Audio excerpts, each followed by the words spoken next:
लेनी है। अब इसका मतलब यह हुआ कि इबादत की अदायगी, गुनाहों से रुकने और नफसानी ख्वाहिशात पूरा ना करने पर सब्र किया जाए। और नमाज चूंकि तमाम इबादत की असल है, अहले ईमान की मेराज है, अल्लाह और बंदे के दरमियान एक ब्यूटीफुल कॉन्टेक्ट है, तो इसलिए इससे भी मदद तलब करने का हुक्म दिया गया है। यह भी याद रहे कि बदन पर बातनी आमाल में सबसे सख्त सब्र है और जाहिरी आमाल में सबसे मुश्किल नमाज है। ये बड़ी अहम बात है। कुछ आमाल वो हैं जिनका ताल्लुक दिल से होता है, इंसाइट होता है। इंसाइट आमाल में सबसे मुश्किल काम क्या है? सब्र करना। और जाहिरी इबादतों में, जिस्मानी इबादतों में सबसे मुश्किल काम क्या है? नमाज पढ़ना। तो ये दो अहम काम दिए गए कि सब्र और नमाज से मदद चाहो। अच्छा, अब हम देखते हैं कि सब्र और नमाज से मदद मिलती कैसे है और सरकार दो आलम सल्लल्लाहु अलैहि वसल्लम का इसमें क्या मामूल था, अब जरा सुनिएगा। अब नबी पाक अलैहिस्सलाम का यही मामूल था। हजरत हुज़ैफा रज़ियल्लाहु तआला अन्हु फरमाते हैं, नबी करीम अलैहिस्सलाम को जब कोई सख्त मुहिम पेश आती तो आप अलैहिस्सलाम नमाज में मशगूल हो जाते। जब मैं खुद इस आयत की कुछ दिनों पहले तैयारी कर रहा था तो बड़ा एक नया बाब आंखों के सामने खुला कि यकीनन जब हम प्रॉब्लम में आते हैं, हम दुआ भी करते हैं, हम लोगों से भी कहते हैं, मगर क्या डायरेक्टली हम नमाज की तरफ जाते हैं? हालांकि कुरान ने हमें प्रॉब्लम्स का सॉल्यूशन क्या दिया है कि सब्र और नमाज से मदद चाहो। अब आगे चलें। हजरत उमर फारूक का भी यही अमल था कि कोई मुश्किल दरपेश आती तो आप रज़ियल्लाहु तआला को कभी इस्लामी फौजों के आने में ताखीर पता चलती, यानी आप चूंकि जंगों के लिए फौजों को रवाना करते थे, बहुत शानदार स्ट्रेटेजिक प्लानर थे, तो अब फौज गई और एक्सपेक्टेशन ये थी कि फला टाइम को वापस आ जाएगी। उस जमाने में टेलीफोन तो था नहीं, इंटरनेट तो था नहीं कि लोकेशन शेयर हो जाएगी, ये कॉल आ जाएगी कि सर हम यहाँ रुके हैं। अब टाइम हो जाता और फौज वापस ना आती ना, तो आप अब उसको क्या करते? क्या पता तो नहीं क्या हुआ, उनके साथ खैरियत से आ जाएं, तो आप नमाज में मशगूल हो जाते, नमाज के लिए खड़े हो जाते। अब क्या हमारे साथ कभी ऐसा होता है कि हमारा बच्चा कहीं गया है, उसकी खबर नहीं आ रही, या कोई चीज हमारी आनी है अभी तो पहुंची नहीं है, या कोई अच्छी न्यूज नहीं आ रही है, तो हम क्या उसके लिए नमाज की तरफ जाते हैं? ये नबी पाक का हमेशा मामूल रहा। हजरत अब्दुल्लाह बिन मोहम्मद हनफिया रहमतुल्लाह तआला फरमाते हैं कि मैं और मेरे वालिद एक अंसारी रिश्तेदार के पास इयादत करने गए। जब नमाज का वक्त हुआ तो उन्होंने अपने अहले खाना में से किसी को पुकारा कि ऐ लड़की, वुजू का पानी ले आओ और हमारे लिए नमाज में राहत पहुंचाओ, नमाज पढ़कर मैं राहत पाऊं, जल्दी से वुजू का पानी ले आओ। तो कहते हैं हमने अंसारी शख्सियत के अल्फाज पर बड़ा ताजुब किया कि नमाज से राहत कैसे मिलती है। तो मैंने नबी पाक अलैहिस्सलाम को फरमाते सुना है, ऐ बिलाल खड़े हो और हमें नमाज के जरिए राहत पहुंचाओ। And it means namaz is a relaxation for all of us. Namaz is the way to solve your problem. आपको जब कोई प्रॉब्लम आए ना, आप अल्लाह की बारगाह में नमाज के लिए खड़े हो जाए। मकरूह वक्त नहीं है, आप नवाफिल पढ़ना शुरू कर दें। आप देखिए नमाज हेल्प करेगी आपकी, नमाज से आपके लिए राहतें हो जाएंगी। आपकी हज़रत अबू रहमान बिन औफ कितने बड़े सहाबी हैं रज़ियल्लाहु तआला, ये वो सहाबी हैं जो अशरा मुबश्शरा में से हैं, and he was billionaire on that time. सबसे अमीर सहाबा में जो नाम आते हैं हज़रत उस्मान गनी और हज़रत अबू रहमान बिन औफ रज़ियल्लाहु तआला के नाम आते हैं। आपको एक बार बेहोशी गशी तारी हुई, ठीक है, अनकॉन्शियस हो गया, तो आपकी वालदा ने क्या किया? आपकी वालदा, लोग समझे कि आपकी जान निकल गई है, आपकी वालदा मस्जिद की तरफ चल पड़ी ताकि वहां जाके नमाज पढ़ें और उससे मदद हासिल करें। जब हज़रत अबू रहमान बिन औफ को होश आया ना, तो लोगों ने कहा कि आपकी तबीयत कैसी है? तो आपने कहा क्या मुझ पर गशी तारी हो गई थी? हैं? तो कहा जी। तो कहते हैं बेशक मेरी बेहोशी में मेरे पास दो फरिश्ते आए और कहने लगे तुम चलते नहीं कि हम तुम्हें खुदा की बारगाह में ले जाएं और तुम्हारे बारे में फैसले लिए जाएं। दूसरे फरिश्ते ने कहा इन्हें लौटा दो, ये उन अफराद में से है जिनके लिए इनकी माओं के पेट में ही सादतमंदी लिख दी गई थी, और करीब अल्लाह ताला इनके जरिए इनकी औलाद को जब तक चाहेगा नफा देगा। उसके बाद आप रज़ियल्लाहु तआला एक महीना मजीद जिंदा रहे, उसके बाद इंतकाल हुआ। तो पता चला कि आपकी वालदा ने नमाज पढ़ी, अल्लाह से मदद मांगी और आपको अल्लाह ने एक नई जिंदगी अता फरमाई। तो आप अपनी जिंदगी में इस प्रैक्टिस को, और इस आयत से देखिए हमें करना क्या है। हम जो बयान में आए इससे बयान नहीं सुनना है, हमें अल्लाह ने मुझे कहा क्या है। हम इस टॉपिक को लेकर इसीलिए चल रहे हैं ना कि मेरे रब ने डायरेक्टली मुझसे क्या बात की है। तो आज इस आयत में ये लेसन मिल रहा है कि जब किसी प्रॉब्लम में है, क्लैमिटी में है, तो अल्लाह की तरफ जाना है और नमाज से मदद चाहनी है। वस्तईनु बिस्सब्रि वस्सलाह। अच्छा, अब आप देखिए प्यारे आका की नमाज की कैसी आदत थी। बादल गरजते थे, आंधी चलती थी, है किसी बुरी खबर की इत्तला आ रही होती थी, नबी पाक नमाज की तरफ चले जाते। अच्छा मुझे बताएं नमाज इस्तिस्का क्या है? बारिश नहीं हो रही है, प्यारे आका नमाज पढ़ा रहे हैं। सूरज गहन हो रहा है, नबी पाक नमाज पढ़ा रहे हैं। चांद गहन हो रहा है, प्यारे आका नमाज की तरफ। यानी किस कदर अल्लाह की तरफ रुजू है। And whenever anything bad happen या गोइंग टू बैड हैपन, होने वाली लग रही है, कुछ बड़ा होने वाला है, हमें भी तो खबरें आ रही होती है ना कि भाई कल बहुत शदीद बारिश होगी, ना करे कोई और बुरी खबर एक्सपेक्टेशन है, आपको कारोबार में कोई ऐसी खबर आने का डर है, या आपकी कोई शिपमेंट जा रही है, व्हाटएवर आप चाहते हैं हर चीज बेहतर हो जाए। कुरान ने फॉर्मूला दिया ना, वस्तईनु बिस्सब्रि वस्सलाह, अल्लाह ने डायरेक्टली मुझे आपको कहा है।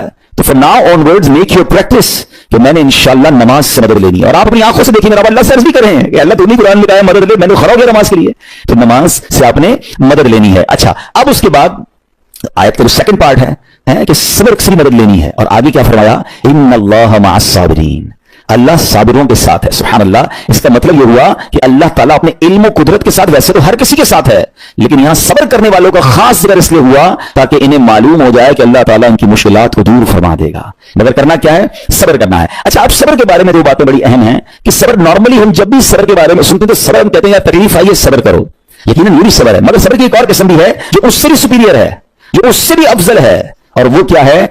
गुनाह के लिए जी चाहे, حرام کے لیے دل چاہے, نفسانی خواہشات برا کام کروانا چاہ رہی ہیں, اور بندہ اس پر صبر کرے. یہ صبر جو ہے نا, یہ شریعت کو اور محمود ہے اور بڑا افضل ہے. انسان تو جی چاہے کہ فلاں گناہ کرنا ہے, مگر وہ اس پر صبر کرے. اور دوسرا صبر وہی ہے جو ہم جانتے ہیں کہ کوئی مصیبت آ جائے, کوئی آفت آ جائے, کوئی ہمارا اللہ نہ کرے کسی سے لڑائی ہو جائے, ہمارے ہمیں کوئی برا بلا کرے, ہم اسے معاف کر دیں, صبر کریں. جسمانی تکلیف ہے, کاروبار میں پرابلم ہے, ہم اللہ کی رضا پر راضی رہیں. تو یہ دو قسم کے صبر ہیں. اور جب کوئی بندہ صبر کرتا ہے نا, تو قرآن و حدیث اور بزرگان دین کے اقوال سے میں آپ کو اس کے 10 فائدے بتانا چاہتا ہوں. میں کہتا جاؤں گا, آپ اللہ کے ذکر کی نیت سے سبحان اللہ بھی کہتے رہیں, جنت میں درخت بھی لگاتے رہیں. ٹھیک ہے. اللہ تعالیٰ صبر کرنے والوں کے ساتھ ہے. صبر کرنے والے کو اس کے عمل سے اچھا اجر ملے گا. صبر کرنے والے کو بے حساب اجر ملے گا. صبر کرنے والوں کی جزا دیکھ کر قیامت کے لوگ حسرت کریں گے. صبر کرنے والے رب کریم کی طرف سے درود و ہدایت اور رحمت پاتے ہیں. صبر کرنے والے اللہ کو محبوب ہیں. صبر آدھا ایمان ہے. صبر جنت کے خزانوں میں سے ایک خزانہ ہے. صبر کرنے والے کی خرائیں مٹا دی جاتی ہیں, اور صبر ہر بھلائی کی کنجی ہے. اب باتیں ان دونوں صبر کو تھوڑا سا ڈیفائن کرتے ہیں. ایک نفسانی خواہشات, گناہ کا جی چاہتا ہے, کیونکہ نفس ہے نا, وہ تو ہر وقت موج مستی چاہتا ہے, وہ تو ہر وقت چاہتا ہے جناب بس یہ بھی کام کر لوں, وہ بھی کر لوں. اب مجھے یہ دیکھنا ہے کہ میرا یہ کام اللہ کو راضی کرے گا, یہ رب کو ناراض کر دے گا. لیکن جو نفسانی خواہشات پر صبر کر رہا ہے نا, گناہ سے اپنے آپ کو بچاتا ہے. قرآن کیا کہتا ہے, وَأَمَّا مَنْ خَافَ مَقَامَ رَبِّهِ وَنَهَى النَّفْسَ عَنِ الْهَوَىٰ فَإِنَّ الْجَنَّةَ هِيَ الْمَأْوَىٰ. اور رہا وہ جو اپنے رب کے حضور کھڑے ہونے سے ڈرا اور نفس کو خواہش سے روکا, تو بے شک جنت ہی اس کا ٹھکانہ ہے. دل چاہ رہا ہے, شیطان کہہ رہا ہے کر لے, کوئی دیکھنے والا نہیں ہے, علاقہ بھی چینج کر لیا, شہر بھی تبدیل ہو گیا, nobody here to watch you, مگر اللہ دیکھ رہا ہے. اچھا نارملی اگر غور کریں گناہ کرتے کیوں ہیں, جتنے بھی گناہ ہے, واٹ ایور لسٹ آف گناہ اٹھائیے, کوئی شراب پیتا ہے, کوئی بدکاری کرتا ہے, ماد اللہ, کو جوا کھیلتا ہے, کوئی جناب بے حیائی کرتا ہے, گندی چیزیں دیکھتا ہے, یا جھوٹ بولتا ہے, واٹ ایور, ان تمام گناہوں میں تھوڑی سی لذت ہے, ٹیسٹ. ٹھیک ہے, غیبت میں بھی ٹیسٹ ہے, بلکہ کتابوں میں آیا کہ غیبت میں شراب سے زیادہ مزہ ہے, تبھی تو بندہ چھوڑتا نہیں ہے. اچھا لیکن تمام ٹیسٹ میں ایک بڑی اہم بات اب میں کہنے جا رہا ہوں. یہ بزرگ نے بڑی کمال کی ون لائنر ہمیں دے دیا ہے. وہ کہتے ہیں کبھی بھی لذت کے لیے گناہ مت کرنا, کیونکہ لذت ختم ہو جائے گی, گناہ کا جواب اور پنشمنٹ باقی رہ جائے گی. اب آپ اس فارمولے کو سامنے رکھیں کہ جب بھی ہم گناہ کرتے ہیں, فیو منٹس یا فیو آورس کی ایک انجوائمنٹ ہے, آفٹر دیٹ انجوائمنٹ ختم, مگر اس کا جواب باقی ہے, عذاب باقی ہے, اللہ نہ کرے اللہ ناراض ہوا تو پنشمنٹ باقی ہے. تو کیا فرمایا, انجوائمنٹ کے لیے گناہ مت کرنا, انجوائمنٹ ختم ہو جائے گی, عذاب باقی رہ جائے گا. اور اگلا سینٹنس کتنا خوبصورت ہے, فرماتے کبھی بھی تکلیف کی وجہ سے نیکی مت چھوڑنا, تکلیف ختم ہو جائے گی, اجر باقی رہ جائے گا. اب مثال دیتا ہوں, دو تین ایگزامپل سمجھیے. گناہ کی ایگزامپل تو آپ سمجھ گئے کہ کوئی بھی تھوڑی دیر کا گناہ کرتا ہے, لذت پاتا ہے, وہ گناہ ختم, عذاب باقی. اب نیکی میں کیا ہوتا ہے, فجر کے لیے اٹھنا, نیند آ رہی ہے, دل نہیں چاہ رہا, آپ اٹھے, آپ نے وضو کیا, فجر پڑھا, وہ اٹھنے کی تکلیف تو ختم ہو گئی نا, واپس سونا تو صبح ہی ہے, مگر فجر کا اجر اور ثواب باقی رہ گیا ہے. رمضان کے روزے ڈیفیکلٹ ہیں, لیکن افطار کے بعد تکلیف ختم ہو جاتی ہے, ہم کھاتے پیتے ہیں, موج کرتے ہیں, مگر ثواب باقی رہ جاتا ہے. کبھی کبھی آپ کو کوئی مسجد میں بلاتا ہے, یار چلو بل بیان ہو رہا ہے, اجتماع ہو رہا ہے, کوئی نیکی کی بات ہو رہی ہے, نہیں یار دل نہیں چاہ رہا, آپ آ گئے, آدھے ایک گھنٹہ بیٹھے, پھر چلے گئے, وہ آپ کا جو ٹینشن تھا یا پریشر تھا وہ ختم ہو گیا, مگر ثواب باقی رہ گیا. تو اب اس فارمولے کو یاد رکھیے گا, جب بھی گناہ آپ کی طرف آئے نا, آپ سوچیں کتنی دیر کا فائدہ ہے, 1 گھنٹہ دوستوں کے ساتھ بیٹھوں گا, بری باتیں کروں گا, 2 گھنٹے فلم دیکھوں گا, 2 ڈھائی 3 گھنٹے, بس اس کے بعد جواب تو باقی ہے نا, قیامت تک اللہ کو جواب دینا پڑے گا. نہیں یار مجھے انجوائمنٹ کے لیے گناہ نہیں کرنا ہے. اور جب کوئی نیکی کا کام آ رہا, آپ کو لگے یار دل نہیں چاہ رہا, مزہ نہیں آ رہا, بوریت تھوڑی, چھوڑنا یار, تو بندہ سوچے کتنی دیر کی نیکی ہے, آدھے گھنٹے کی, 1 گھنٹے کی, بس 2 گھنٹے کی, اور ثواب باقی رہ جائے گا. Let's do it.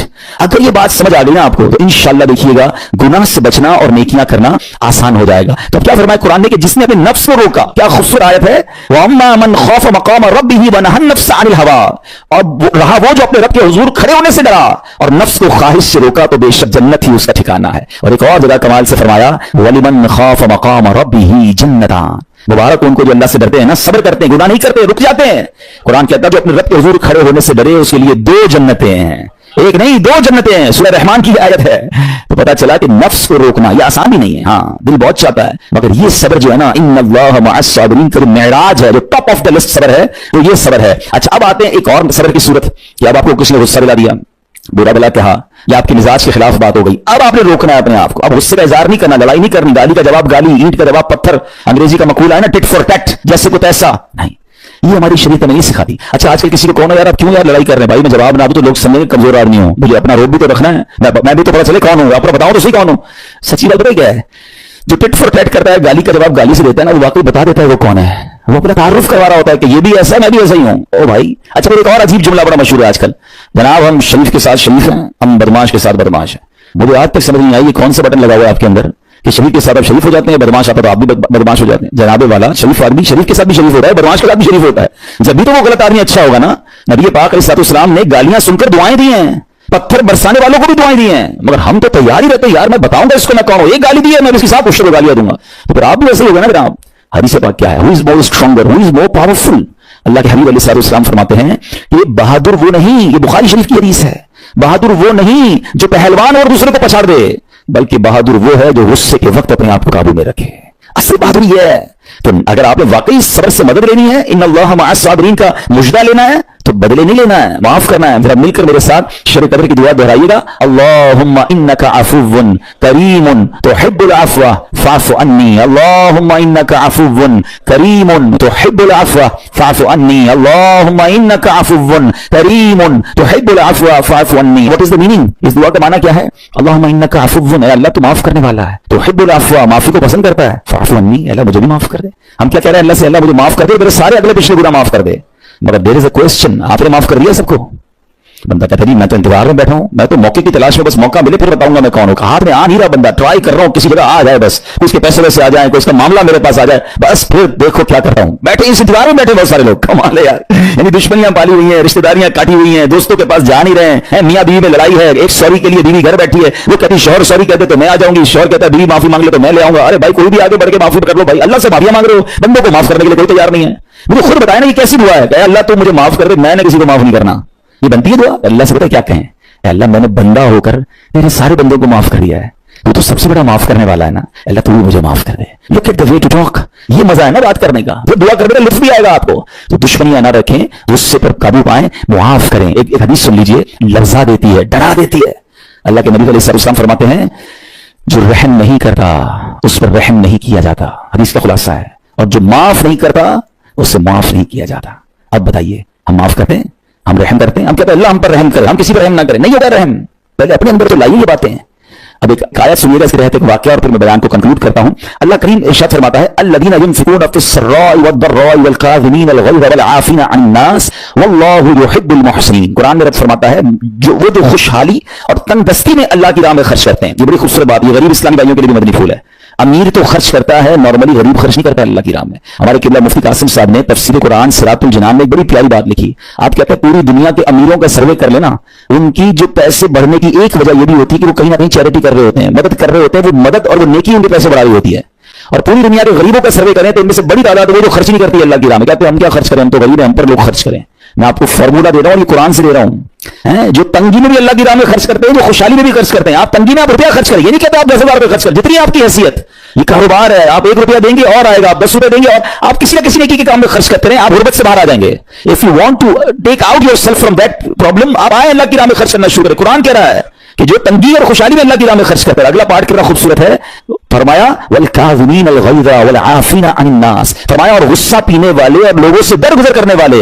इनाम क्या है? वल्लाहु युहिब्बुल मुहसिनीन, और अल्लाह नेक लोगों से मोहब्बत फरमाता है। और फिर हाँ, जिंदगी में कैलेमिटीज, प्रॉब्लम, बीमारियां, मुश्किलें, कुरान खुद कहता है कि मन करीब तुम्हें आजमाएंगे, कभी बीमारी आएगी, कभी भूख आएगी, कभी माल कम हो जाएंगे, कभी डिस्टर्बेंस आएगी, खौफ आ जाएगा, तो बी रेडी फॉर दैट, सब्र करना है, क्योंकि अल्लाह ने फरमाया बशरिस साबिरीन, सब्र करने वालों के लिए खुशखबरी है। तो अल्लाह करे कि ये बात हमें समझ आ जाए और हम इस आयत पर अमल करने वाले बन जाएं, तो जिंदगी बड़ी आसान हो जाएगी। यहाँ एक मैं अकीदे की बात भी क्लेरिफाई कर दूं, कुछ लोगों को बाज़ औक़ात कंफ्यूजन होती है, ये लोग कंफ्यूजन क्रिएट करते हैं। मुझे एक बात बताइएगा कि अल्लाह क्या कह रहा है, वस्तईनु बिस्सब्रि वस्सलाह, ऐ ईमान वालों सब्र से और नमाज से मदद चाहो। क्या सब्र और नमाज खुदा है?